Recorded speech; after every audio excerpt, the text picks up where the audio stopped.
ஓம் சாந்தி. Sister குஷியா இருக்கிறீங்களா? குஷியா இருக்கும் பிரதர். இன்னைக்கு நாம 1 ராஜாக்கள் அதிகாரம் 8 பார்க்கலாம். இதுவரைக்கும் நம்ம பார்த்தது எல்லாமே ஒண்ணு, எப்படி ஒரு ராஜா ஆகுறாரு சாலமோன்றத பார்த்தோம். அவங்க அப்பா தாவீது இறந்ததை பார்த்தோம். இறக்கிறதுக்கு முன்னாடி இவருக்கு சில விஷயங்களை சொல்றாரு. அவனை கொன்னுடு, இவனை கொன்னுடு, இவனை காப்பாத்து, அவனை காப்பாத்துனாரு. ஸோ அதே மாதிரி இவரும் பண்றாரு. அடுத்தது, அப்பா தாவீது காலத்துல அவர் நிம்மதி இல்லாம அலைஞ்சுக்கிட்டே இருப்பார். அவரை கொல்றதுக்கு முதல்ல சவுல அலைஞ்சிட்டு இருப்பான். அடுத்தது அவன் பையனே அலைவான். நிறைய பிரச்சனை. அதனால அவனால கோயில் கட்ட முடியல.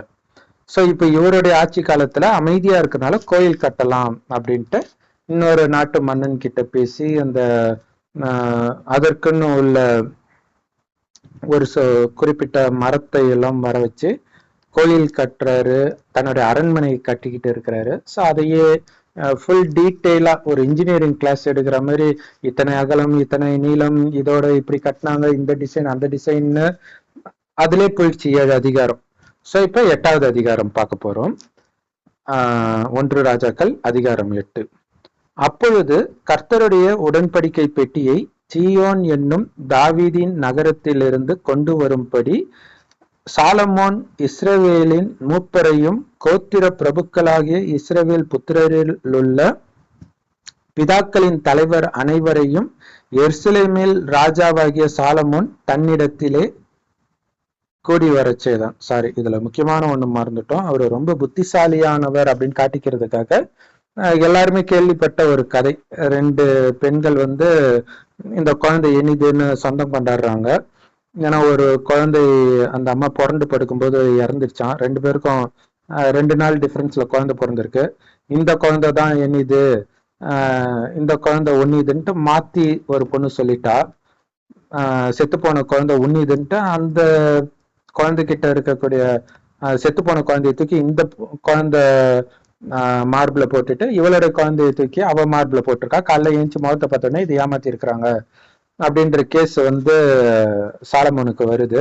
உடனே சாலமோன் கத்தி எடுத்துட்டு வாங்கன்னு சொல்லி அவனை வெட்டி அந்த குழந்தைய 2ஆ பிரிச்சு கொடுங்கன்ன உடனே ஒரிஜினல் தாய் ஐயோன்ட்டு பதறி, இல்ல அவளே வளர்த்துக்கிட்டோம் அப்படின்றா. அவ இல்ல வெட்டி கொடுங்கன்றா. உடனே ஓகே, பதறவங்க தான் உண்மையான அம்மாவா இருப்பாங்க கொடுத்தாங்க. ஸோ இது புத்திசாலித்தனத்தின் உச்சம் அப்படின்னு காட்டுறதுக்காக அப்படி ஒரு கதை வந்தது. ஸோ இதுதான் இது வரைக்கும் இந்த ராஜாக்கள்ல இருக்குது. ஸோ இப்போ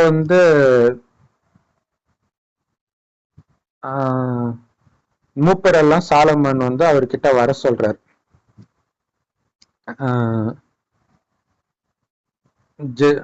இஸ்ரவேல் மனுஷர் எல்லாரும் 7ஆம் மாதமாகிய ஏத்தானி மாதத்து பண்டிகையிலே ராஜாவாகிய சாலமோனிடத்தில் கூடி வந்தார்கள். இஸ்ரவேலின் மூப்பர் அனைவரும் வந்திருக்கையில்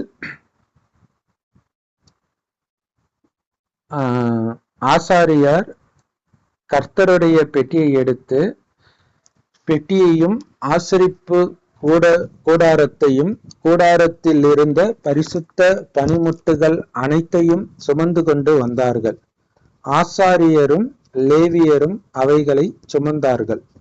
ராஜாவாகிய சாலமோனும் அவனோடு கூடின இஸ்ரவேல் சபை அனைத்தும் பெட்டிக்கு முன்பாக நடந்து எண்ணிக்கையும் கணக்கும் இல்லாத திரளான ஆடுகளையும் மாடுகளையும் பலியிட்டார்கள்.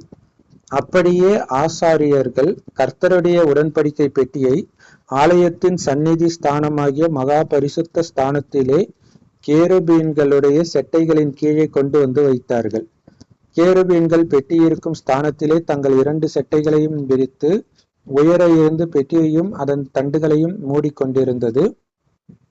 தண்டுகளின் முனைகள் சந்நிதி ஸ்தானத்திற்கு முன்னான பரிசுத்த ஸ்தலத்திலே காணப்படத்தக்கதாய் அந்த தண்டுகளை முன்னுக்கு இழுத்தார்கள். ஆகிலும் வெளியே அவைகள் காணப்படவில்லை.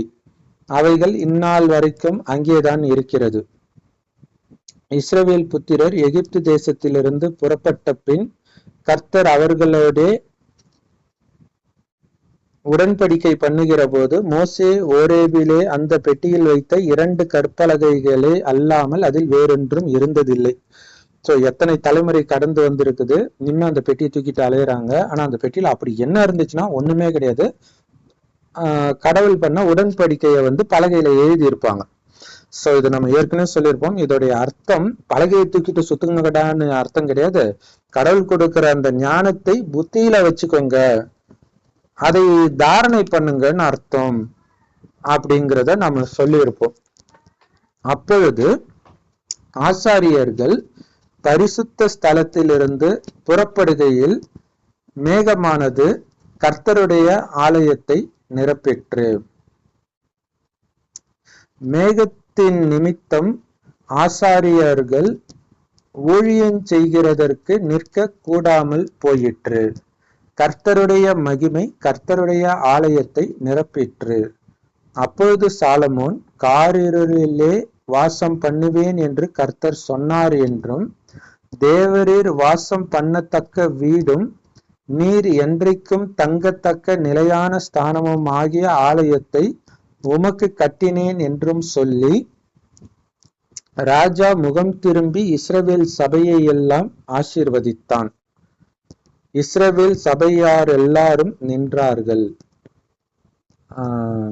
சோ இதுல பாத்தீங்கன்னா, காரிருளிலே வாசம் பண்ணுவேன் என்று கர்த்தர் சொன்னார் அப்படின்னு சொல்லி இருக்கிறாங்க. ஸோ இது ஆக்சுவலா கடவுளுக்கு நேரெதிரான விஷயம். ஆனா காரிருள்ல அவர் வரார். ஸோ அதுதான் அப்படி வெளிப்பட்டு இருக்குன்னு அர்த்தம். ஏன்னா இந்த கலியுகம் தான் இருட்டு, அஞ்ஞான இருள், எது உண்மை எது பொய்ன்னு தெரியாத இந்த நேரத்தில் இறைவன் வரார் அப்படிங்கிறத இப்படி சொல்லப்பட்டிருக்குதுன்னு நினைக்கிறேன். இன்னொரு விஷயம் என்ன அப்படின்னா, கோயில் கட்டுற இடத்துலதான் இந்த மேகம் கூடுது, இருட்டு. சோ அந்த கோயில் கட்டுறதுன்றது பக்தி, அது நரகத்துலதான் நடக்குது. சொர்க்கத்தில் யாரும் பக்தி பண்ண மாட்டாங்க, கடவுளை வணங்க மாட்டாங்க. சோ இது வரைக்குமே கோயில் கட்டுற பார்ட்டே கிடையாது. இப்ப சாலமன் வந்துதான் முதல்ல கோயில் கட்டுறோம். அந்த கோயிலுக்கு தான் இன்னைய வரைக்கும் அடிச்சுக்கிட்டு சாகுறாங்க பாலஸ்தீன்ல, பாலஸ்தீன், இஸ்ரேல். ஆனால் உண்மையில் இந்த கோயில் கட்டுறது நரகம் ஆரம்பிச்சதுடைய அடையாளம். சோ அதுதான் நரகம் ஆரம்பிச்சிச்சுன்றதான் இருளில் வாசம் பண்ணுவேன்னு கர்த்தர் சொன்னார் அப்படின்னு இங்க போட்டு இருக்குது. தேவரீர் வாசம் பண்ணத்தக்க வீடும் நீர் என்றைக்கும் தங்கத்தக்க நிலையான ஸ்தானமுமாகிய ஆலயத்தை உமக்கு கட்டினேன் என்றும் சொல்லி, ராஜா முகம் திரும்பி இஸ்ரவேல் சபையை எல்லாம் ஆசீர்வதித்தான். இஸ்ரவேல் சபையார் எல்லாரும் நின்றார்கள். அவன் சொன்னது, இஸ்ரவேலின் தேவனாகிய கர்த்தருக்கு ஸ்தோத்திரம். அவர் என் தகப்பனாகிய தாவீதுக்கு தம்முடைய வாக்கினால் சொன்னதை தம்முடைய கரத்தினால் நிறைவேற்றினார். அவர், நான் என் ஜனமாகிய இஸ்ரவேலை எகிப்திலிருந்து புறப்பட பண்ணின நாள் முதற்கொண்டு என் நாமம் விளங்கும்படி ஒரு ஆலயத்தை கட்ட வேண்டும் என்று நான் இஸ்ரவேலுடைய எல்லா கோத்திரங்களிலும் உள்ள ஒரு பட்டணத்தையும் தெரிந்து கொள்ளாமல் என் ஜனமாகிய இஸ்ரவேலின் மேல் அதிகாரியாய் இருக்கும்படி தாவீதையே தெரிந்து கொண்டேன் என்றார்.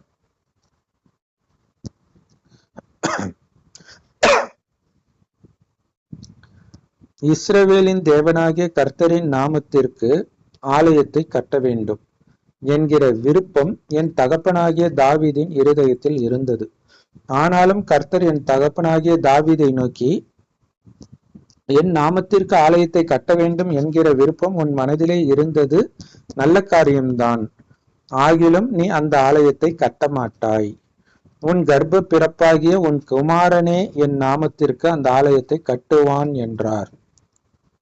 இப்போதும் கர்த்தர் சொல்லிய தம்முடைய வார்த்தையை நிறைவேற்றினார். சோ இதுல ஒரு மிகப்பெரிய ரகசியம் என்ன அப்படின்னா, நீ கட்ட மாட்டேன்னு கடவுளுக்கு ஏற்கனவே எப்படி தெரியும் இல்லையா? ஏன்னா நிறைய இடங்கள்ல நிறைய விஷயத்த சொல்லி இருந்தாலும் நீங்க ஃபாலோ பண்ண மாட்டீங்கன்னு கடவுள் சொல்லுவார். நீங்க பாவம் செய்வீங்கன்னு கடவுள் சொல்லுவார். அப்ப இவ்வளவும் தெரிஞ்ச கடவுள் ஏன் அதை நிறுத்தல அப்படின்ற ஒரு கேள்வி ஒண்ணு வரும்.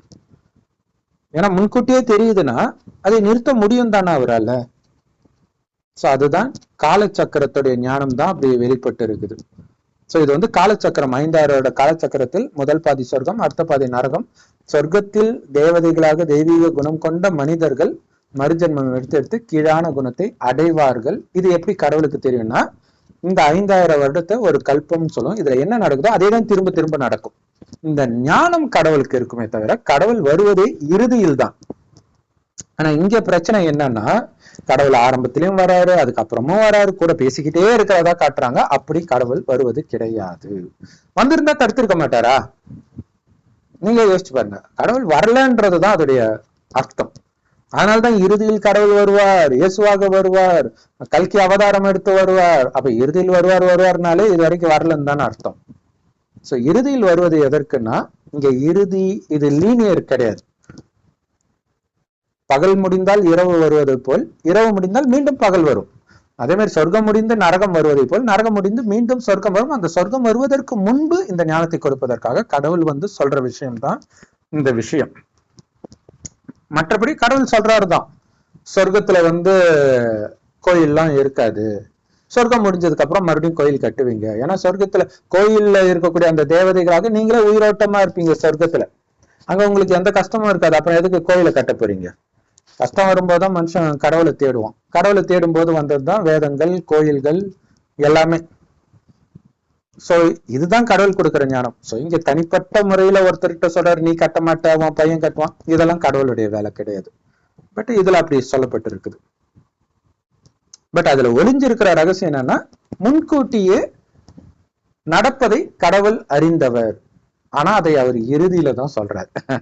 அப்ப முன்கூட்டின்னு சொல்ல முடியாது. நடந்ததை அவர் சொல்றாரு, ஆனாலும் இதை முன்கூட்டின்னு சொல்ல முடியும். ஏன்னா நடந்ததே மீண்டும் நடக்க போகுது. ஏன்னா கலியுகத்தின் இறுதி அடுத்த கல்பத்தின் தொடக்கம்.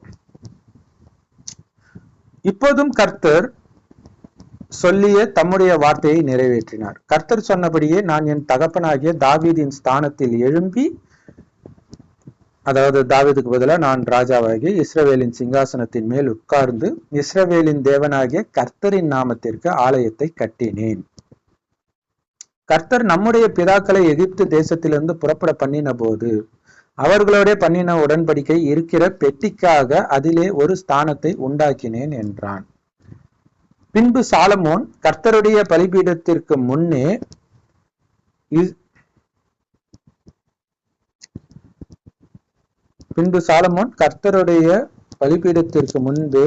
முன்னே இஸ்ரவேல் சபையார் எல்லாருக்கும் எதிராக நின்று வானத்திற்கு நேராய் தன் கைகளை விரித்து, இஸ்ரவேலின் தேவனாகிய கர்த்தாவே, மேலே வானத்திலும் கீழே பூமியிலும் உமக்கு ஒப்பான தேவன் இல்லை. தங்கள் முழு இருதயத்தோடும் உமக்கு முன்பாக நடக்கிற உமது அடியாருக்கு உடன்படிக்கையையும் கிருபையையும் காத்து வருகிறீர் அப்படின்னு சொல்றார். இது ஒரு சாதாரண விஷயமாக தெரியுது இல்லையா? அவருக்காக கோயில் கட்டுறாரு. கோயில் பூமியில தான் இருக்குது.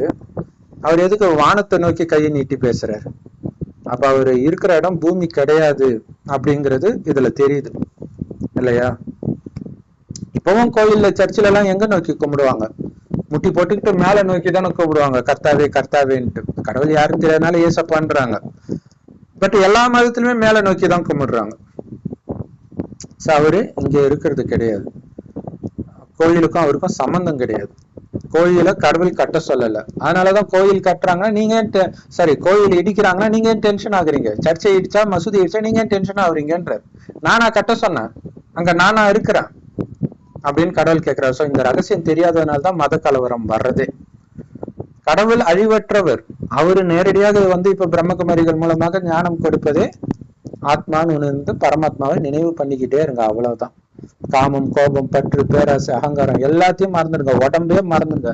உடம்பே நான் இல்லைன்னும் போது இந்த உடல் எடுத்த அந்த குடும்பம் எப்படி என்னதா இருக்கும், அந்த குடும்பத்துடைய மதம் எப்படி என்னுடையதா இருக்கும் அப்படின்னு புரிஞ்சுக்கிட்டாங்கன்னா யாருக்கு என்ன ஆனாலும் எதுக்கு என்ன ஆனாலும் இவங்க டென்ஷன் ஆக மாட்டாங்க. அதுதான் உங்களுக்கு பாதுகாப்பு.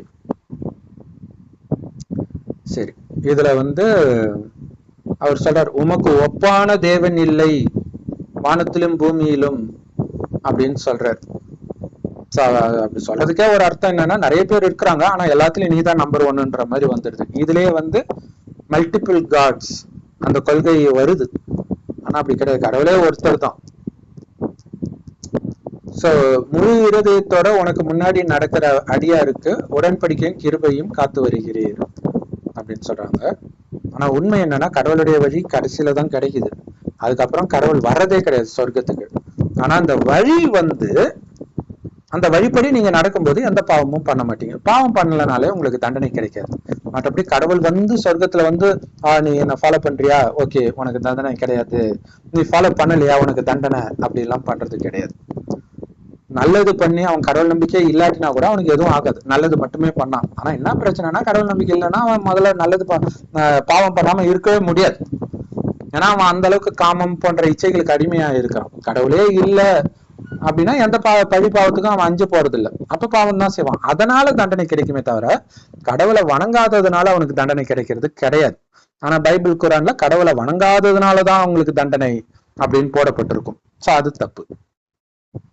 தேவரீர் என் தகப்பனாகிய தாவீது என்னும் உம்முடைய தாசனுக்கு செய்த வாக்கு தத்தத்தை காத்தருளினீர், அதை உம்முடைய வாக்கினால் சொன்னீர், இந்நாளில் இருக்கிறபடி உன்னுடைய கரத்தினால் அதை நிறைவேற்றினீர். இஸ்ரவேலின் தேவனாகிய கர்த்தாவே, தேவரீர் என் தகப்பனாகிய தாவீது என்னும் உம்முடைய தாசனை நோக்கி, நீ எனக்கு முன்பாக நடந்தது போல உன் குமாரரும் எனக்கு முன்பாக நடக்கும்படி தங்கள் வழியை காப்பார்களேயானால் இஸ்ரவேலின் சிங்காசனத்தின் மேல் வீற்றிருக்கும் புருஷன் எனக்கு முன்பாக உனக்கு இல்லாமற் போவதில்லை என்று சொன்னதை இப்பொழுது அவனுக்கு நிறைவேற்றும்.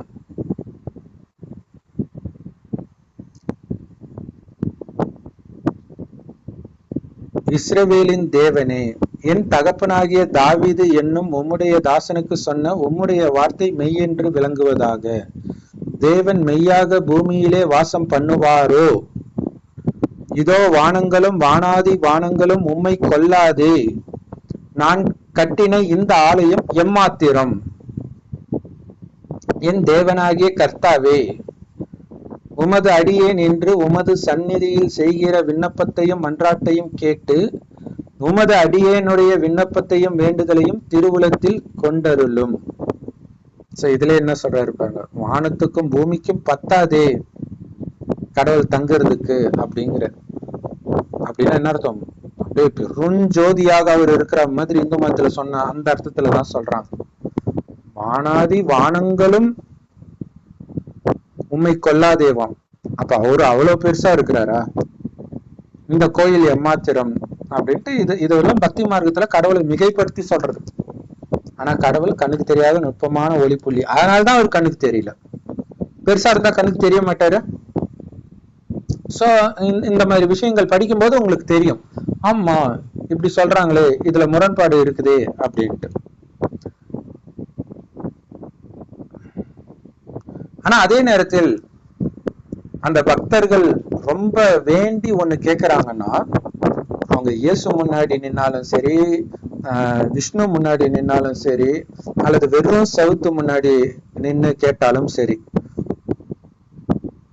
அவங்களுடைய பாவனைக்கு ஏற்ப அதனுடைய பலனை நான் நிறைவேற்றுகிறேன் அப்படின்னு கீதையில இருக்கும். ஆனா அந்த கீதையை சொன்னது கிருஷ்ணர் கிடையாது. சிவன் கொடுக்கிற ஞானம் கீதையில் வெளிப்பட்டு இருக்குது. சோ அதனால அவங்க கிருஷ்ணர்ன்னு நினைச்சுக்கிட்டாங்க. கடவுள் கிருஷ்ணரும் கடவுள் கிடையாது. தாயின் கர்ப்பத்தில் பிறந்த யாரும் கடவுள் கிடையாது. சிவபெருமான் ஒருபோதும் தாயின் கர்ப்பத்தில் பிறப்பதில்லை. அவரைத்தான் பரமபிதான்றோம். எங்க இருக்காரு அவரு?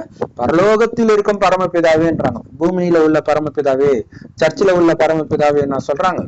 அவருடைய உலகம் அதுதான். ஆனாலும் அவர் உருவாக்கிய இந்த உலக நாடகத்தின் டிசைன், நீங்க உள்ளபூர்வமாக ஒரு விஷயத்தை கேட்கிறீங்க, அதையே ஒரு வெறித்தனமா ஒரு விஷயத்தை அடையணும்னு நினைக்கிறீங்கல்ல, கடவுளே நீங்க பார்க்கணும்னு நினைக்கிறீங்கன்னு வச்சுக்கோங்களேன். இயேசுதான் கடவுள் நீங்க நம்பிட்டீங்க. அவர் கடவுள் இல்ல, அனுமார் தான் கடவுள் நம்பிட்டீங்க. ஆனா அப்படி ஒருத்தர் இல்லவே இல்லை, பட் இருந்தாலும் நம்பிட்டீங்க. வெறித்தனமா அவர் வரலன்னா நான் செத்து போயிடுவேன் அந்த மாதிரி பக்தி பண்ணீங்கன்னா உங்க முன்னாடி அனுமார் வந்து நிற்பார், இயேசு வந்து நிற்பார், பிள்ளையார் வந்து நிற்பார். அதுக்காக அவங்க கடவுள் கிடையாது. இது வந்து காட்சி, கடவுள் காட்டுற காட்சி. ஒரு குழந்தை அடம் பிடிக்கும்ல, எனக்கு இது வேணும், தனித்து பைக்க வேணும், தனித்து பைக்க வேணும், அது எதுக்குடா வேஸ்டானு. அது குழந்தை தரையில ஊழ்ந்து அரண்டு புரண்டு இருக்கும்போது என்ன பண்ணுவாங்க? சரி இது சமாதானப்படுத்துறதுக்காக அப்பா அம்மா வாங்கி கொடுப்பாங்களே. அந்த மாதிரி கொடுக்குறது. அப்படி கொடுக்கறதுனால அதனால எந்த நன்மையும் கிடையாதுன்னு கடவுள் சொல்றாரு. சோ அந்த மாதிரிதான் இவரும் என்னுடைய விண்ணப்பத்தை உன்னுடைய திருவுள்ளத்தில் கொண்டருளும் அப்படின்னு சொல்றாரு. உமது அடியேன் இவ்விடத்திலே செய்யும் விண்ணப்பத்தை கேட்கும்படி என்னுடைய நாமம் விளங்கும் என்று நீர் சொன்ன ஸ்தலமாகிய இந்த ஆலயத்தின் மேல் உம்முடைய கண்கள் இரவும் பகலும் திறந்திருப்பதாக. உமது அடியானும் இந்த ஸ்தலத்திலே விண்ணப்பம் செய்ய போகிற உமது ஜனமாகிய இஸ்ரவேலும் பண்ணும் ஜபத்தை கேட்டருளும். பரலோகமாகிய உம்முடைய வாசஸ்தலத்திலே அதை நீர் கேட்பீராக, கேட்டு மன்னிப்பீராக. எங்க? பரலோகமாகிய உம்முடைய வாசஸ்தலத்திலே. முரண்பாடு பாத்தீங்களா? இங்க வருவ, இங்க வாசம் செய்வேன்னு சொல்லிட்டு பரலோகத்தில் இருக்கு, பரலோகமாகிய உம்முடைய வாசஸ்தலத்திலே அதை நீ கேட்பீராக, கேட்டு மன்னிப்பீராக. சோ அவரு கீழே வர்றது கிடையாது அப்படின்றதுக்கு இதைவிட நல்ல ப்ரூஃப் கிடையாது. அங்கேயே இருந்து கேட்டருளும் மன்னிப்பு இதெல்லாம் சொல்றாங்க. சோ அது அவங்கவுங்களுடைய பாவனைக்கு ஏற்ற மாதிரி அது நடக்கத்தான் செய்யும். அதுக்கும் கடவுளுக்கும் சம்பந்தம் கிடையாது. கடவுள் வர்றது ஞானத்தை கொடுக்க, அது இறுதியில் வராது. இப்ப கொடுக்கிறார். சரி, மற்றபடி இன்னொரு முக்கியமான விஷயம், உன்னுடைய ஜனங்களாகிய இஸ்ரவேலர். அப்ப மத்தவங்க எல்லாம் கடவுள் எதிரியா பாக்குறாரா? அப்படி எல்லாம் கிடையாது. கடவுளுடைய வார்த்தையை யார் கேட்கிறாங்களோ அவங்க கடவுளின் குழந்தைகள். ஆனா இங்க அப்படி இருக்காது. இஸ்ரவேலுக்கு அந்த இனத்துக்கு பிறந்தவங்க தான் கடவுள் சப்போர்ட் பண்றாருன்னு இருக்கும். இதுல காமெடி என்னன்னா, இந்து மதத்துல ஜாதி அது இதுன்னு இருக்குன்ட்டு நாங்க மதம் மாறி போனோம்ன்றாங்க. அந்த ஜாதி இருக்கிறதே இதுல தானே இல்லையா? இஸ்ரவேலர் அப்படிங்கிறது அந்த அவங்களுக்கு பிறந்தவர்கள், அப்ப பிறப்புனால வரவங்க. ஆனா இங்க கடவுள் கொடுக்கிறது எல்லாருக்குமான ஞானம். கடவுளை நீங்க ஏத்துக்கிட்டீங்கன்னா கடவுளுடைய குழந்தை, பிரம்மாவின் குழந்தைகள். ஏன்னா அவர் ஒரு வயதிகர் உடல்ல சொல்றார். அவருக்கு கடவுள் பிரம்மான் பேர் வைக்கிறார். அதைத்தான் பைபிள்ல ஆதாம்னு சொல்றோம். ஆதாமின் குழந்தைகள். கிறிஸ்தவர்களும் முஸ்லிம்களும் ஏற்கனவே சொன்ன மாதிரி இப்ராஹிம் வாரிசுகள் தான் சொல்லுவாங்க, ஆதாமின் வாரிசுகள் சொல்ல மாட்டாங்க. ஆனா ஆதாமின் வாரிசுகளுக்கு தான் சொர்க்கத்துல இடம். சொர்க்கத்தை விட்டு துரத்தப்பட்ட பிறகு பிறந்தவர்கள் இவங்கெல்லாம், இவங்களுக்கு கிடையாது. சோ அதையும் புரிஞ்சுக்கணும். சரி, ஒருவன் தன் அயலானுக்கு குற்றம் செய்திருக்கையில் இவன் அவனை ஆணையிட சொல்லும் பொழுது அந்த ஆணை இந்த ஆலயத்திலே உம்முடைய பலிபீடத்திற்கு முன் வந்தால் அப்பொழுது பரலோகத்தில் இருக்கிற தேவரீர் கேட்டு துர்மார்கனுடைய நடக்கையை அவன் தலையின் மேல் சுமர பண்ணி அவனை குற்றவாளியாக தீர்க்கவும் நீதிமானுக்கு அவனுடைய நீதிக்கு தக்கதாய் செய்து அவனை நீதிமானாக்கவும் தக்கதாய் உமது அடியாரை நியாயம் தீர்ப்பீராக. கடவுளுக்கே ஆர்டர் போடுறார் இல்லையா? தப்பு பண்ணா நீ அவனுக்கு தண்டனை கொடு, நல்லது செஞ்சா அவனுக்கு சரி பண்ணு. இப்ப கடவுளை விட இவரு புத்திசாலி பிள்ளை இருக்குது இல்ல? இவரு சொல்றாரு இல்ல, இப்ப தாவீது சாலமோனுக்கு அட்வைஸ் பண்ணா அது நியாயம், பையனுக்கு அப்பா அட்வைஸ் பண்றாரு. இவரு பரம பிதாவுக்கே அட்வைஸ் பண்றாரு. ஒரு துன்மார்க்கன் இதை பண்ணா நீ இப்படி பண்ணுன்ட்டு. சோ நீங்களே யோசிச்சு புரிஞ்சுக்க வேண்டியதுதான், இதுக்கும் கடவுளுக்கும் சம்பந்தம் இருக்குமா அப்படின்ட்டு. சரி, ஏன்னா இது பாபான்னு ஒரு ரஜினி படம் வரும்போது நானும் ஒரு முஸ்லிம் ஃப்ரெண்டும் போய் பார்த்தோம். அப்ப நான் நாஸ்திகனா இருந்தேன், அவனுக்கு கடவுள் நம்பிக்கை இருந்துச்சு. அவன் பார்க்கும்போது சக்தி கொடு அப்படின்னு ஒரு பாட்டு வரும் இல்லையா? அதுல சாமி பாட்டு வரும், ரஜினி பாடுவாரு. அப்ப பாத்தீங்கன்னா அதிகாரம் பண்ணுவாரு. என் ஃப்ரெண்டு கேக்குறான், பாரு கடவுளே அதிகாரம் பண்றாரு இவரு. ஏன்னா அந்த பேசுற தோரணை அப்படி இருக்கும், அந்த ஆக்ஷன் அப்படி இருக்கும், குடு குடு குடுன்ட்டு. அந்த மாதிரிதான் இங்க இருக்குது. அதாவது பேசுறது ஏதோ பணிவா பேசுற மாதிரி இருந்தாலும் உண்மையில இங்க கடவுளுக்கு இவர் கட்டளை போடுறாரு, இதுதான் ரூல்ஸ், நீ இப்படி பண்ணுன்ட்டு. ஏன்னா கடவுள் மோசஸ்க்கு சட்டம் கொடுத்தாரு, இவர் கடவுளுக்கே சட்டத்தை கொடுக்கிறார். உம்முடைய ஜனங்களாகிய இஸ்ரவேலர் உமக்கு விரோதமாய் பாவம் செய்ததின் நிமித்தம் சத்ருவுக்கு முன்பாக முறிந்து போய் உம்மிடத்திற்கு திரும்பி உம்முடைய நாமத்தை அறிக்கை பண்ணி இந்த ஆலயத்துக்கு நேராக உம்மை நோக்கி விண்ணப்பத்தையும் வேண்டுதலையும் செய்தால் பரலோகத்தில் இருக்கிற தேவரீர் கேட்டு உம்முடைய ஜனமாகிய இஸ்ரவேலின் பாவத்தை மன்னித்து அவர்கள் பிதாக்களுக்கு நீர் கொடுத்த தேசத்தை அவர்களுக்கு திரும்பி வர பண்ணுவீராக. இதுலயே வந்து ஒரு விதத்துல காலச்சக்கரம் வருது இல்லையா? பிதாவிற்கு கொடுத்ததை மீண்டும் அவங்களுக்கு கொடுங்க அப்படின்னு கேட்கிறாரு. ஆஹ்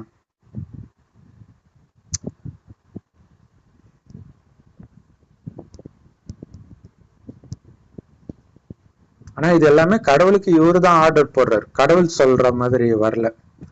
இவர் சொல்றாரு, வந்து உன்கிட்ட கேட்டாங்கன்னா திருப்பி கொடுத்துடு அப்படின்னு கடவுளுக்கு ஆணையிடுறாரு சாலமோன்னு. ஆஹ் அவர்கள் உமக்கு இத வந்து மக்கள் கிட்ட சொல்லலாம், இப்படி பண்ணா பிதா வந்து, அப்படி நீங்க ஒரு வேலை போனீங்கன்னா கடவுளை கேட்டீங்கன்னா கடவுள் மன்னிப்பாரு, ஏன்னா அவர் மன்னிக்கும் குணம் கொண்டவர்னு போதிக்கலாம். ஆனா கடவுள்கிட்ட ஒரு சொல்றாரு, அவரை மன்னிச்சுடு இப்படி வந்தா அப்படின்ட்டு. அவர்கள் உமக்கு விரோதமாய் பாவம் செய்ததினால் வானம் அடைப்பட்டு மழை பெய்யாதிருக்கும் போது அவர்கள் இந்த ஸ்தலத்திற்கு நேராக விண்ணப்பம் செய்து உம்முடைய நாமத்தை அறிக்கை பண்ணி தங்களை தேவரீர் கிளேசப்படுத்துகையில் தங்கள் பாவங்களை விட்டு திரும்பினால் பரலோகத்தில் இருக்கிற தேவரீர் கேட்டு உமது அடியாரும் உமது ஜனமாகிய இஸ்ரவேலும் செய்த பாவத்தை மன்னித்து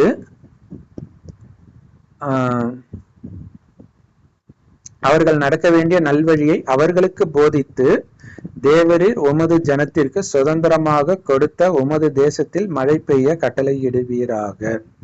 இதுல சொல்லியிருக்கிறார் பாத்தீங்களா, அவங்க பாவத்தை மன்னிச்சுட்டு அவங்க நடக்க வேண்டிய நல்ல வழியை அவங்களுக்கு போதித்து, இது மட்டும்தான் கடவுளுடைய வேலையே. அதை செய்யறதுக்கு தான் கடைசியில வர்றார். அடிக்கடி வந்துட்டு இருக்கிறது கிடையாது. அடிக்கடி அவர் கடவுள் வந்தார்னு வச்சுக்கோங்க, உலகம் கீழான நிலைக்கே போயிருக்காது. நாளுக்கு நாள் கீழான நிலைக்கு தான் போயிட்டு இருக்குது உலகம். கண்ணுக்கு முன்னாடி உங்க தலைமுறையிலே நீங்க பார்த்திருக்கலாம். உங்க தாத்தாக்களை போய் கேளுங்க, அவங்க இருந்த காலத்துக்கு இப்ப எவ்வளவு மோசமா இருக்குதுன்ட்டு. அப்படி கடவுள் நடுவுல வந்து திருப்பினா, இது வந்து இந்து மதத்துல சொல்ற மாதிரி அடிக்கடி அவர் யுக யுகமாக அவதாரம் எடுத்தார். அப்படி அவதாரம் எடுத்து இருந்ததா உலகம் எப்பயுமே கெட்டு போயிருக்காது, டக்கு டக்குன்னு சொர்க்கமாகும். ஆனா உலகம் நரகமா தானே மாறிட்டு இருக்குது, இன்னும் மோசமா தானே ஆயிட்டு இருக்குது. ஆனா இதுல சொன்ன ஒரு விஷயம், கடவுள் சொல்றாரு, மாவுல உப்பு போட்ட அளவுதான் கீதையிலே உண்மை இருக்குது. அது அம்மா, அதோடைய குழந்தை குட்டிங்க தான் மற்ற எல்லா மத வேதங்களும், ராமாயணம், மகாபாரதம், பைபிள், குரான் எல்லாமே. அப்ப அதுல எவ்வளவு உண்மை இருக்கும் நீங்களே பாருங்க. சோ அததான் நம்மளும் இங்க எடுத்து சொல்றோம். மற்றபடி வந்து பாவம் செய்யும் போது மழை பெய்யாம போகுன்றதெல்லாம் அதெல்லாம் உண்மைதான். இப்ப அப்படித்தான் நடந்துட்டு இருக்குது. ஒரு பக்கம் மழையே இல்லை, இன்னொரு பக்கம் கொட்டோன்னு 10 வருஷத்துக்கு பெய்யற மழை மொத்தமா பெய்யுது. சோ அந்த ஊழி காலத்துலதான் இப்ப இருக்கிறோம், உலக அழிவில் இருக்கிறோம். இதுல என்ன ஒரு கொடுமைன்னா, இவரு கட்டுற அந்த கோயிலை வச்சுதான் இன்னைக்கு லட்சக்கணக்கான பேர் அடிச்சுக்கிட்டு சாகுறாங்க. இந்த கோயில், அந்த கோயில் இடிக்கப்பட்டு அடுத்து மீண்டும் கட்டப்பட்டதா சொல்றாங்க. பட் எனிவே அந்த இடத்துல உள்ள கோயிலுக்காக தான் அடிச்சுக்கிறாங்க. தேசத்திலே பஞ்சம் உண்டாகிற போதும், கொள்ளை நோய் உண்டாகிற போதும், வறட்சி, சாவி, வெட்டுக்கிளி, பச்சைக்கிளி உண்டாகிற போதும், அவர் சத்துருக்கள் தேசத்தில் உள்ள பட்டணங்களை முற்றுகை போடுகிற போதும், யாதொரு வாதையாகிலும் யாதொரு வியாதியாகிலும் வருகிற போதும், உம்முடைய ஜனமாகிய இஸ்ரவேல் அனைவரிலும் எந்த மனுஷன் ஆனாலும் தன் இருதயத்தின் வாதையை உணர்ந்து இந்த ஆலயத்துக்கு நேராக தன் கைகளை விரித்து செய்யும் சகல விண்ணப்பத்தையும் சகல வேண்டுதலையும் உமது வாசஸ்தலமாகிய பரலோகத்தில் இருக்கிற தேவரீர் கேட்டு மன்னித்து. திரும்ப திரும்ப சொல்றாங்க, உம்முடைய வாசஸ்தலமாகிய பரலோகத்தில், அததான் பரந்தாமம் சொல்றோம். அது செம்பொன் நிறமான ஒளி உலகம், அங்க கடவுள் சின்ன நட்சத்திரம் மாதிரி இருக்க. அப்படி அவரை நாம நினைவு செய்ய செய்ய, உங்களையும் ஆத்மா நினைக்கணும், பூர்வமத்தில நட்சத்திரம் மாதிரி இருக்கிறோம். உடம்பு நினைச்சதுனால, உடல் உணர்வுல வந்ததுனாலதான் காமம், கோபம், பற்று, பேராசை, அகங்காரம் வருது. அந்த உடல் உணர்வுல வந்ததன் விளைவாக தான் அவங்க வந்து அந்தரங்க உறுப்பை ஆதாம் ஏவாள் மறைத்தார்கள் கடவுள் முன்னாடின்னு காட்டப்பட்டிருக்கு. அப்ப அதுக்கு முன்னாடி எப்படி இருந்தாங்கன்னா, உடல் உணர்வே இல்லாமல் ஆத்ம உணர்வில் இருந்தாங்கன்னு அர்த்தம். சரி, பரலோகத்தில் இருக்கிற தேவரீர் உம்முடைய வாசஸ்தலமாகிய பரலோகத்தில். சோ அவர் வசிக்கக்கூடிய இடம் அதுதான். அவரு மட்டும் இல்ல, ஆத்மாக்களாகிய நாமளும் அங்கதான் வசிச்சோம். அங்கிருந்து இந்த பூமியில வந்து 2500 வருஷம் சொர்க்கத்தில் சுகமாக இருந்துட்டு, அடுத்தது கொஞ்சம் கொஞ்சமாக பாவம் செய்து அதே பூமியை நரகமாக்கி, நரகத்தின் உச்சத்தில் அழிக்க போற நேரத்தில் கடவுள் இந்த ஞானத்தை கொடுத்து, அந்த ஞானத்தை கேட்டு தன்னை மாற்றிக்கிறவங்க சொர்க்கத்தில் பிறவி எடுப்பாங்க, மற்றவர்கள் எல்லாம் மேல கூட்டு போயிடும். இந்த பூமி நரகமான பிறகு நரகத்தில் தோன்றக்கூடிய எல்லா மதங்களும் வரும்பொழுதுதான் அவங்க வருவாங்க. யாரு? கடவுளுடைய ஞானத்தை கேட்காதவர்கள். சரி, கடவுளுடைய ஞானத்தை கேட்கறதுன்னா என்ன அர்த்தம்? இருக்கிற மதத்தை எல்லாம் விட்டு இறைவனை பிடிக்கணும். மதத்தையே பிடிச்சிக்கிட்டு இருந்தீங்கன்னா அந்த குழப்பத்திலே இருந்துகிட்டு வெட்டு குத்துன்னு போய்கிட்டு இருக்க வேண்டியதுதான். தேவரீர் எங்கள் பிதாக்களுக்கு கொடுத்த தேசத்தில் அவர்கள் உயிரோடு இருக்கும் நாளெல்லாம் உமக்கும் பயப்படும்படி தேவரீர் ஒருவரே எல்லா மனுபுத்திரரின் இருதயத்தையும் அறிந்தவர் ஆதலால் நீர் அவனவன் இருதயத்தை அறிந்திருக்கிறபடியே அவனவனுடைய வழிகளுக்கு தக்கதாக செய்து அவனவனுக்கு பலன் அளிப்பீராக. சோ இதைத்தான் இந்து மதத்துல வந்து ஒரு வேர்டு சொல்லுவாங்க. என்ன சிஸ்டர் அந்த வேர்டு? இதயத்தை அறிந்தவன்றதுக்கு அடிக்கடி சொல்லுவாரு, அந்தரியாமி. அந்தரியாமி இதயத்தில் இருப்பதை தெரிந்து கொள்பவன். கடவுள் சொல்றாரு அப்படி கிடையாது, உங்க மனசுல இருக்கிற குப்பையெல்லாம் நான் எதுக்கு தெரிஞ்சுக்கணும் அப்படிங்கிறார். நீங்களே சொல்லுங்க, அது வேற. நீங்க சொல்லும் பொழுது அதான் பாவ மன்னிப்புன்னு கிறிஸ்தவ மதத்துல இருக்கு இல்லையா? சோ அந்த மாதிரி இப்ப கடவுள் உயிரோட்டமா ஒருத்தர் உடம்புல வந்திருக்காரு பாருங்க, அங்க போய் சொல்லணும், அல்லது மனசால கூட சொல்லலாம். ஏன்னா இப்ப இருக்கக்கூடிய பாதிரியார் கிட்ட சொன்னீங்கன்னா அதை வச்சு பிளாக்மெயில் பண்ணி பாலியல் குற்றம் நடக்கிறதுலாம் உலகம் ஃபுல்லா நடக்கிறத நாம பாக்குறோம். ஏன்னா மனிதர்கள் சக்தி இழந்துட்டாங்க, எல்லா மதத்திலயுமே சொல்றேன். ஆனால் நீங்க கடவுள்கிட்ட சொல்றது எதுக்கு? திரும்ப நான் பண்ண மாட்டேன்னு சத்தியம் பண்றதுக்காக. சோ அப்ப கடவுள்கிட்ட நான் சொல்லி இருக்கிறேன், சத்தியம் பண்ணிருக்கிறேன்ட்டு மீண்டும் அந்த தவறை நீங்க பண்ணாம இருப்பீங்க. அது மட்டும் இல்ல, கடவுள் கிட்ட சொல்லும் போது அந்த பாவம் பாதியாக மன்னிக்கப்படுதுன்றார், அதற்கான தண்டனை பாதியாக குறைக்கப்படுதுன்றார். மீதியை இறைவனை நினைவு செய்து செவ்வானத்துல நட்சத்திரம் மாதிரி சதா நினைவு பண்ண பண்ண அந்த காமம், கோபம், பற்று, பேராசை, அகங்காரம்னா என்னன்னே தெரியாத நிலையை அடைய அடைய மீதி அனைத்து பாவத்தையும் உங்களால அழிக்க முடியும். முடியாத இன்னும் மீதி இருக்கிறது கொஞ்சம் கொஞ்சம் நோய்களால அழிக்கப்படும். சோ மற்றபடி கடவுள் எல்லாருடைய இதயத்தையும் தெரிஞ்சுக்கிறவர் கிடையாது. ஆனாலும் நீங்க செய்த பாவம் எல்லாம் உங்க ஆத்மாவிலேயே பதிவாயிருக்கும். அதையே அவர் போட்டு காட்டுவார். நம்ம கனவுல போட்டு காட்டுறாருல்ல, முன்ஜென்மத்து விஷயங்கள். முன்ன பின்ன தெரியாதவங்க எல்லாம் கனவுல வருவாங்க. யாருன்னு நினைக்கிறீங்க? முன்ஜென்மத்து நபர்கள். அது மாதிரி கடைசி நேரத்துல, அதாவது இறந்த பிறகு நீங்க இன்னொரு தாயின் கர்ப்பத்துக்கு போன பிறகு அங்க 4வது மாசம்தான் ஆத்மா பிரவேசமாகும். ஸோ 4ல இருந்து 10 மாசம் டெலிவரி இல்லையா? ஸோ 6 மாசம் உங்களுக்கு என்னென்ன பாவம் செஞ்சீங்களோ அத்தனையும் காட்சியாக காட்டப்படும். அதுதான் மிகப்பெரிய தண்டனையாக இருக்கும். துடிக்கும் ஆத்மா உள்ள, அந்த துடிக்கிறது தான் கை கால உதைக்குது குழந்தை அப்படின்னு நாம சந்தோஷப்படுறோம். ஆனா அங்க அது தண்டனை அனுபவிச்சுட்டு இருக்குது. உம்முடைய ஜனமாகிய மற்றபடி பாவ கணக்கு புண்ணிய கணக்குன்னு இருக்குல்ல, அது தானாகவே நடக்கும். அது கடவுள் வந்து ஒவ்வொருத்தரா இவன் இந்த பாவம் செஞ்சா இவனுக்கு இது பண்ண அப்படிலாம் கிடையாது. தானாக நீங்க நல்லது செஞ்சிருந்தா அதற்கான நன்மையும், கெட்டது செஞ்சா அதுக்கான தீமையும் நடக்கும். இதுக்கும் கடவுளுக்குமே சம்பந்தம் கிடையாது. அப்ப கடவுளுக்கு என்னதான் வேலைன்னா, நல்ல விஷயம் எது, கெட்ட விஷயம் எதுன்னு போதிக்கிற விஷயம்தான். ஆத்மான்ற உணர்விலிருந்து பிறரை ஆத்மான்னு பார்த்தா உனக்கு காமம் வராது, உடலை பார்த்தா தான் வரும். அதனாலதான் சொர்க்கத்தில் காமம், கோபம், பற்று, பேராசாங்கன்னா என்னன்னே யாருக்கும் தெரியாது. அந்த மாதிரி உலகத்தை படைக்கிறார். குழந்தை மாதிரி பரிசுத்தமானவர்கள் நிரம்பிய உலகத்தை படைக்கிறார். ஆனால்தான் குழந்தைகள் மாதிரி பரிசுத்தம் இல்லாதவர்கள் சொர்க்கத்துக்கு வர முடியாதுன்னு சத்தியமாக சொல்கிறேன்னு இயேசுவே சொல்றாரு. ஆனா இப்ப இவங்க காமத்துல விழுவாங்களாம், கரிமீனை சாப்பிடுவாங்களாம், ஆனா சொர்க்கத்துக்கும் போவாங்களாம். இது என்ன கதையா இருக்குது? சொர்க்கத்துல சிங்கமும் பசுவும் ஒன்னா தண்ணி குடிக்கும். சிங்கம் கூட இன்னொரு விலங்கை சாப்பிடாத அளவுக்கு புத்திசாலியா இருக்கும். நீ உட்கார்ந்து அவ்வளவு முட்டாள்தனமா எல்லாத்தையும் சாப்பிட்டு நீ எப்படி சொர்க்கத்துக்கு வருவ? சோ அதை எல்லாரும் புரிஞ்சுக்க மாட்டாங்க. புரிஞ்சுக்கிறவங்க சொர்க்கத்துக்கு வருவாங்க. சரி, புரிஞ்சுக்கிட்டு இறைவனுடைய ஞானம் அந்த பிரம்மகுமாரிகள் மூலமாக கடவுள் கொடுக்கிற முரளியை கேட்பவர்கள், கேட்டு அதன்படி நடப்பவர்கள். அதை எந்த அளவுக்கு நடக்கிறாங்களோ, எந்த அளவுக்கு தூய்மையாகிறாங்களோ அந்த அளவுக்கு உயர்ந்த பதவி அங்க கிடைக்கும்.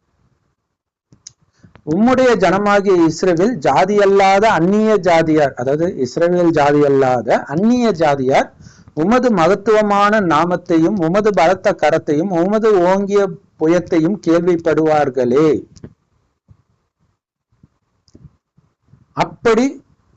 அப்படி கொத்த அந்நிய ஜாதியானும் உமது நாமத்தின் நிமித்தம் தூர தேசத்திலிருந்து வந்து இந்த ஆலயத்துக்கு நேராக விண்ணப்பம் பண்ணினால் உமது வாசஸ்தலமாகிய பரலோகத்தில் இருக்கிற தேவரீர் அதை கேட்டு பூமியின் ஜனங்கள் எல்லாரும் உம்முடைய ஜனமாகிய இஸ்ரவேலை போல உமக்கு பயப்படும் படிக்கும் நான் கட்டின இந்த ஆலயத்துக்கு உம்முடைய நாமம் தரிக்கப்பட்டதென்று அறியும் படிக்கும் உம்முடைய நாமத்தை அறியத்தக்கதாக அந்த அந்நிய ஜாதியான் உம்மை நோக்கி வேண்டிக் கொள்வதின் படியெல்லாம் தேவரீர் செய்வீராக.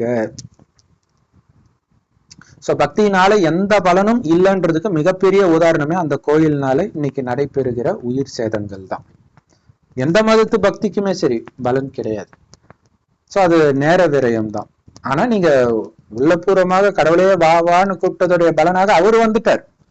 இன்னமும் நீங்க கூப்பிடுற இடத்துக்கே போயிட்டு இருக்கிறீங்கன்னா காக்கா வாவான்னு கூப்பிட்டீங்க, காக்கா வந்த பிறகும் காக்கா வாவான்னு கூப்பிட்டா சோறு வைக்கிறதுக்கு அந்த மாதிரிதான். கடவுளை வாவான்னு கூப்பிட்டீங்க, வந்துட்டாரு. வந்து இது வரைக்கும் எந்த மதத்திலும் சொல்லாததை சொல்றதுக்கு தான் அவர் வருவார். மதத்துல இருக்கிறத சொல்றதுக்கு அவர் அப்படி இருந்தா கடவுள் வரவே தேவையில்லை. நீங்களே இதை படிச்சுட்டு சொர்க்கத்துக்கு போயிடலாமே. ஆனா படிச்சவங்க எல்லாம் அடிச்சுக்கிட்டு செத்துட்டு தான் இருக்கிறாங்க. இந்த உலகத்தை இன்னும் நரகமாக மாத்திட்டு தான் இருக்கிறாங்க. நீர் உம்முடைய ஜனங்களை அனுப்பும் வழியிலே அவர்கள் தங்கள் சத்துருக்களோடு யுத்தம் பண்ண புறப்படும் போது நீர் தெரிந்து கொண்ட இந்த நகரத்துக்கும் உம்முடைய நாமத்துக்கு நான் கட்டின இந்த ஆலயத்துக்கும் நேராக கர்த்தரை நோக்கி விண்ணப்பம் பண்ணினால் பரலோகத்தில் இருக்கிற தேவரீர் அவர்கள் விண்ணப்பத்தையும் வேண்டுதலையும் கேட்டு அவர்கள் நியாயத்தை விசாரிப்பீராக.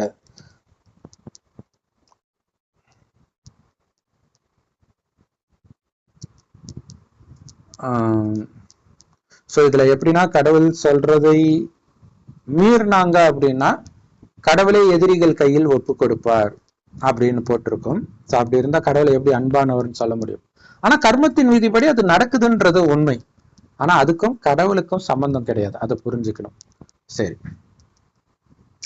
பாவம் செய்யாத மனுஷன் இல்லையே, ஆகையால் அவர்கள் உமக்கு விரோதமாய் பாவம் செய்து தேவரீர் அவர்கள் மேல் கோபம் கொண்டு அவர்கள் சத்துருக்கள் கையில் அவர்களை ஒப்பு கொடுத்து அந்த சத்துருக்கள் அவர்களை தூரத்திலாகிலும் சமீபத்திலாகிலும் இருக்கிற தங்கள் தேசத்திற்கு சிறைப்பிடித்து கொண்டு போகும்போது அவர்கள் சிறைப்பட்டு போயிருக்கிற தேசத்திலே தங்களின் உணர்வடைந்து மனம் திரும்பி நாங்கள் பாவம் செய்து அக்கிரமம் பண்ணி துன்மார்க்கமாய் நடந்தோம் என்று தங்கள் சிறையிருப்பான தேசத்திலே உம்மை நோக்கி வேண்டுதல் செய்து தங்களை சிறைப்பிடித்து கொண்ட தங்கள் சத்துருக்களின் தேசத்திலே தங்கள் முழு இருதயத்தோடும் தங்கள் முழு ஆத்மாவோடும் உம்மிடத்தில் திரும்பி தேவரீர் தாங்கள் பிதாக்களுக்கு கொடுத்த தங்கள் தேசத்திற்கும் தேவரீர் தெரிந்து கொண்ட இந்த நகரத்திற்கும் உம்முடைய நாமத்திற்கு நான் கட்டின இந்த ஆலயத்திற்கும் நேராக உம்மை நோக்கி விண்ணப்பம் பண்ணும்போது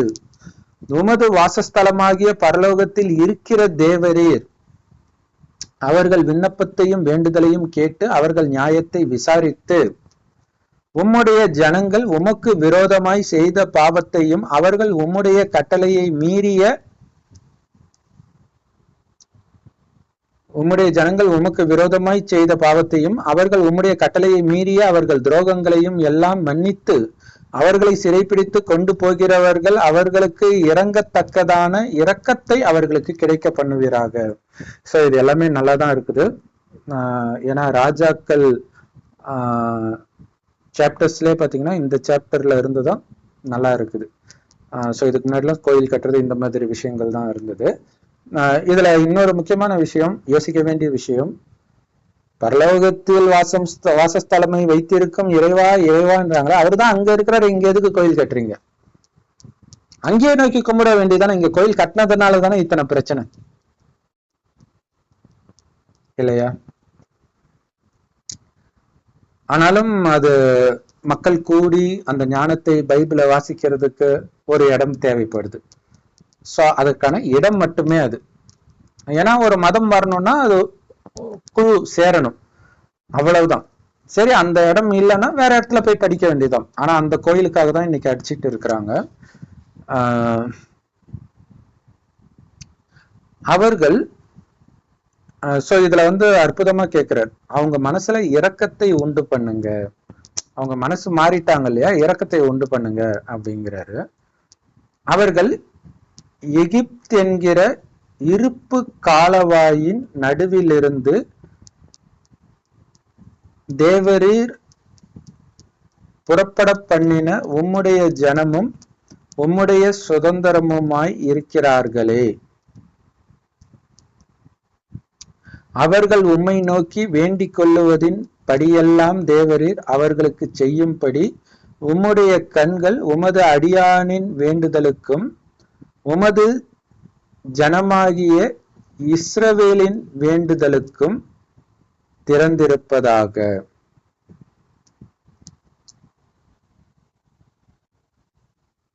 சோ அவங்க மேல கண்ணை திறந்து பாரு, கருணை கண்ணை அப்படிங்கிறார்.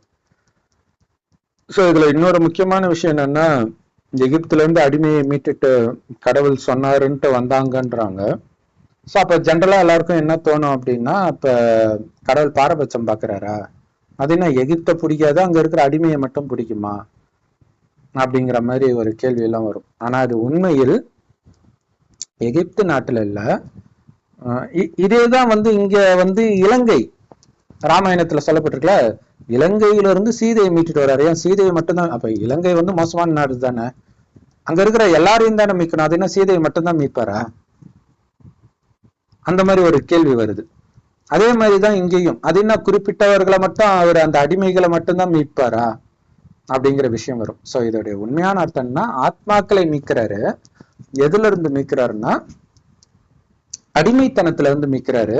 எகிப்தியருக்கு இல்ல, காமம், கோபம், பற்று, பேராசை, அகங்காரம்ன்ற இந்த 5 விகார சாத்தானுக்கு அடிமையா இருக்கிற மனிதர்களை அந்த சாத்தான் கிட்ட இருந்து மீட்கிறார். சோ அவருடைய வழிபடி நடக்கிறவங்க சொர்க்கத்துக்கு போறாங்க. அதுதான் உண்மையில் பாலாரும் தேனாரும் ஓடக்கூடிய இடம், ஆதாம் இருந்த இடம். சோ அதை புரிஞ்சுக்கணும். அதுக்கப்புறம் அவங்களே கடவுளை விட்டு, அதாவது சொர்க்கத்துல கடவுளை நினைக்க மாட்டோம், பாவமும் பண்ண மாட்டோம் 2500 வருஷத்துக்கு, ஏன்னா ஆத்ம உணர்வுல இருப்போம். பிறகு 2500 வருஷம் கழிச்சு உடலை பார்க்கும் போதுதான் பாவம் செய்யும், அப்பதான் பக்தி வருது. சோ அப்ப அந்த பக்தி செய்யும் பொழுது தண்டனையும் கிடைக்கும் பாவத்துக்கு ஏற்ப. அந்த நேரம் மனம் திரும்பும் பொழுது அது எல்லாமே கடவுளே பார்த்துக்குவார். இவர் கடவுளுக்கு இவர் கட்டளை இட்டு இப்படி பண்ணுன்ற மாதிரி அதெல்லாம் கிடையாது, தானாகவே அது நடக்கும். மற்றபடி கடவுள் வர்றது கிடையாது. இன்னும் கேட்டீங்கன்னா, நீங்க கோயில என்ன கத்துனாலும் கடவுளுக்கு கேட்காது, ஏன்னா காது இருந்தாதான் கேட்கும். கடவுள் உடலே எடுக்காம பரலோகத்துல இருக்கிறார். கடைசி 100 வருடம் வராரு பாருங்க, அப்பதான் எல்லா இடத்துக்கும் விசிட் அடிப்பாரு, இந்த ஞானத்தையும் கொடுப்பாரு, பக்தர்களுக்கும் போவார், சர்ச்சுக்கு போவாரு, கோயிலுக்கு போவாரு, நல்லா பக்தி பண்ற எல்லா இடத்துக்கும் போவார். ஆனா போய் நீங்க அந்த மதத்தையே பிடிச்சுன்னு இருந்தீங்கன்னா கூட அந்த ஒரு பாவனைக்கு ஏற்ற பலனை கொடுப்பார். ஆனா கடவுள் உங்களுக்காகவே உருவாக்குன சொர்க்கத்தை கொடுக்க ஆசைப்படுறார். சோ எதை அடையணும்? எனக்கு ஒரு குழந்தை பிறந்தா போதும், பிசினஸ் நல்லா வந்தா போதும், இப்படி நினைக்கிறீங்களா? அல்லது கடவுள் படைத்த சொர்க்கத்தையே அனுபவிக்க போறீங்களா? கடவுள் படைத்த சொர்க்கத்தை அனுபவிக்கணும், கடவுளுடைய ஞானத்தை நீங்க கேட்கணும், அதன்படி நடக்கணும். கர்த்தராகிய ஆண்டவரே, நீர் எங்கள் பிதாக்களை எகிப்திலிருந்து புறப்பட பண்ணும் போது உம்முடைய தாசனாகிய மோசேயை கொண்டு சொன்னபடியே தேவரீர் பூமியின் சகல ஜனங்களிலும் அவர்களை உமக்கு சுதந்திரமாக பிரித்தெடுத்தீரே என்று விண்ணப்பம் பண்ணினான். சோ இதுல இன்னொரு விஷயம், கடவுள் பிரிச்சு எடுக்கிறாருனால பாரபட்சம் பார்க்கறதுன்னு அர்த்தம். இங்க உண்மை அது கிடையாது. இப்ப இந்த ஞானத்தை நம்ம கொடுக்குறோம் இல்லையா, எல்லாரும் வந்துடுவாங்களா? சொர்க்கத்தில் தேவதையாக இருந்தவர்கள், அவங்களுக்கு இந்த ஞானம் பிடிக்கும், டக்குன்னு வந்துடுவாங்க. சோ அந்த அந்த ஒளியை பார்த்தவுடன் விட்டில் பூச்சி ஓடியாந்து பலியாகிற மாதிரி இந்த ஞானத்தை கேட்டவுடனே இதுதான் உண்மைன்னு பலியாவாங்க. சோ கடவுள் பிரிச்சு எடுக்கல, அவர் ஞானத்தை சொல்றார், சொல்லும் போது தேடி வராங்க. சோ அதை புரிஞ்சுக்கணும். சாலமோன் கர்த்தரை நோக்கி இந்த ஜெபத்தையும் வேண்டுதலையும், ஏன் இதுக்கான விளக்கத்தை நாம சொல்றோம்னா, இது உண்மையில் கடவுளுக்கு நிந்தனை. அவர் தனியா ஒருத்தரை தேர்ந்தெடுத்தாரு, பிடிக்காதவங்களெல்லாம் அடிச்சாரு, கொன்னாரு, அவரே காட்டி கொடுத்தாரு, அவரே ஒப்பு கொடுத்தாரு, இதெல்லாம் கடவுளுக்கான நிந்தனை. அதனாலதான் இது நம்ம புரிஞ்சுக்கணும். மதங்கள் வேதங்களை உருவாக்குனது சாத்தான். அதுல கடவுளுடைய ஞானம் எங்கேயோ தெளிக்கப்பட்டிருக்கும். அதை மட்டும் எடுத்து சொல்லிட்டு மற்றது கடவுளுடைய ஞானம் கிடையாது, சாத்தானுடைய ஞானம் அப்படிங்கிறத நம்ம டிஃபரன்ஷியேட் பண்ணி சொல்லிட்டு இருக்கோம். சாலமோன் கர்த்தரை நோக்கி இந்த ஜெபத்தையும் வேண்டுதலையும் எல்லாம் செய்து முடித்த பின்பு அவன் கர்த்தருடைய பலிபீடத்திற்கு முன்பாக தன் கைகளை வானத்திற்கு நேராக விரித்து முழங்காற்படியிட்டிருந்ததை விட்டெழுந்து நின்று கொண்டு இஸ்ரவேல் சபையெல்லாம் ஆசீர்வதித்து உரத்த சத்தத்தோடே சொன்னது, தாம் வாக்குதத்தம் பண்ணினபடியெல்லாம் தம்முடைய ஜனமாகிய இஸ்ரவேலுக்கு இளைப்பாறுதலை. இதுல இன்னொரு விஷயம் என்னன்னா, எல்லா பாதிரியார்களும் ஒரு மாதிரி பேசுவாங்க, இயேசுவின் ஆசீர்வாதம் உங்கள் மேல் விழுவதாக அப்படின்னு சொல்லுவாங்க இல்லையா. அதுக்கு காரணம் இந்த லைன் தான். உரத்த சத்தத்தோடு சொல்கிறாருன்னு இங்க வருது இல்லையா, அதை அப்படியே புடிச்சுக்கிட்டாங்க. அந்த சத்தம் கேட்காமலே மற்ற மதத்துல இருந்து வலுக்கட்டாயமாக திருமணத்துக்காகவோ ஏதோ காரணத்துக்காக போனவங்க எல்லாம் ஓடியாந்துருவாங்க. ஏன்னா தேவ ஆத்மாக்களுக்கு இந்த மாதிரி சத்தம் பிடிக்காது. சரி, ஆசீர்வதித்து உரத்த சத்தத்தோட சொன்னது, தாம் வாக்குதத்தம் பண்ணினபடியெல்லாம் தம்முடைய ஜனமாகிய இஸ்ரவேலுக்கு இளைப்பாறுதலை அருளின கர்த்தருக்கு ஸ்தோத்திரம். அவர் தம்முடைய தாசனாகிய மோசேயை கொண்டு சொன்ன அவருடைய நல் வார்த்தையானாலும் தவறி போகவில்லை. நம்முடைய தேவனாகிய கர்த்தர் நம்மை கைவிடாமலும் நம்மை நெகிழ விடாமலும் அவர் நம்முடைய பிதாக்களோடு இருந்தது போல நம்மோடும் இருந்து நாம் அவருடைய வழிகளில் எல்லோரும் நடக்கிறதற்கும் அவர் நம்முடைய பிதாக்களுக்கு கட்டளையிட்ட அவருடைய கற்பனைகளையும் அவருடைய கட்டளைகளையும் அவருடைய நியாயங்களையும் கை கொள்ளுகிறதற்கும் நம்முடைய இருதயத்தை தம்மிடத்தில் சாய பண்ணுவாராக.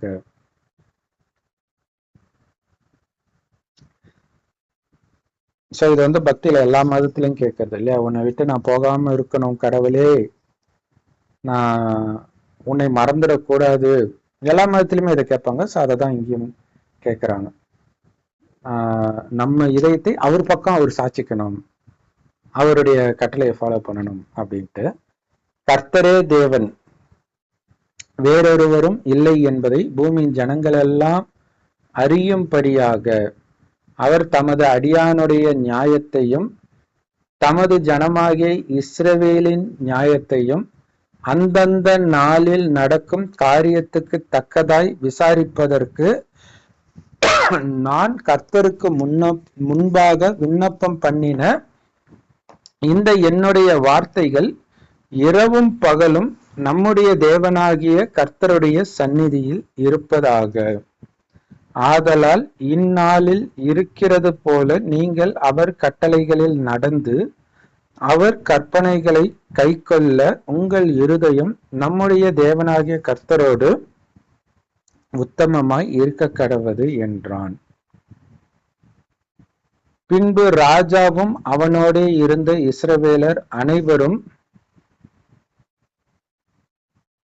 கர்த்தருடைய சந்நிதியில் பலிகளை செலுத்தினார்கள். சாலமோன் கர்த்தருக்கு சமாதான பலிகளாக 20,000 மாடுகளையும் 120,000 ஆடுகளையும் பலியிட்டான். இவ்விதமாய் ராஜாவும் இஸ்ரவேல் புத்திரர் அனைவரும் கர்த்தருடைய ஆலயத்தை பிரதிஷ்டை பண்ணினார்கள். கர்த்தருடைய சந்நிதியில் இருந்த வெண்கல பலிபீடம் சர்வாங்க தகன பலிகளையும் போஜன பலிகளையும் சமாதான பலிகளின் நினத்தையும் கொல்ல மாட்டாமல் சிறிதாய் இருந்தபடியினால் ராஜா கர்த்தருடைய ஆலயத்திற்கு முன்பு இருக்கிற பிரகாரத்தின் நடுமையத்தை பரிசுத்தப்படுத்தி அன்றைய தினம் அங்கே சர்வாங்க தகன பலிகளையும் போஜன பலிகளையும் சமாதான பலிகளின் நினத்தையும் செலுத்தினான். அக்காலத்தில் தானே சாலமோனும் ஆமாத்தின் எல்லை தொடங்கி எகிப்து நதி மட்டும் இருந்து வந்து அவனோடு இருந்த பெரிய கூட்டமாகிய இஸ்ரவேல் அனைத்தும்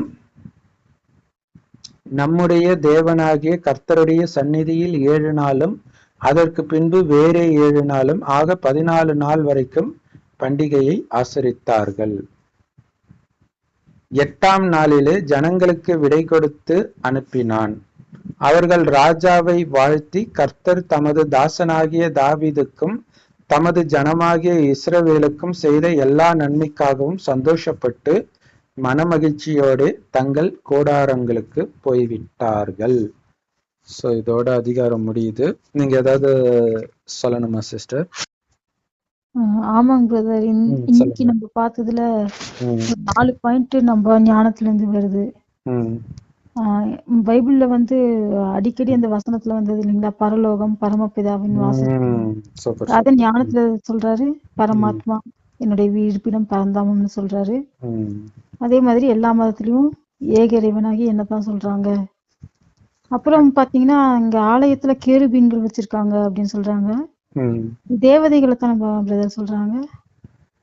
இங்க கேருபீன்றது அந்த மரத்தை சொல்றாங்களா இல்ல அது அது இருக்குன்னு சொல்றாங்க பிரதர். அப்ப ஏஞ்சல்ஸ் தானது. புரியல. கேருபீன்களின் சட்டைகள்னு சொல்லும்போது அது ஏஞ்சல்ஸ் தானே குறிப்பிடுதுங்க பிரதர். அதான் என்னன்னு புரியல. இது அந்த காலத்து தமிழா என்னன்னு தெரியல. இந்த வார்த்தையே வித்தியாசமா இருக்கு நிறைய.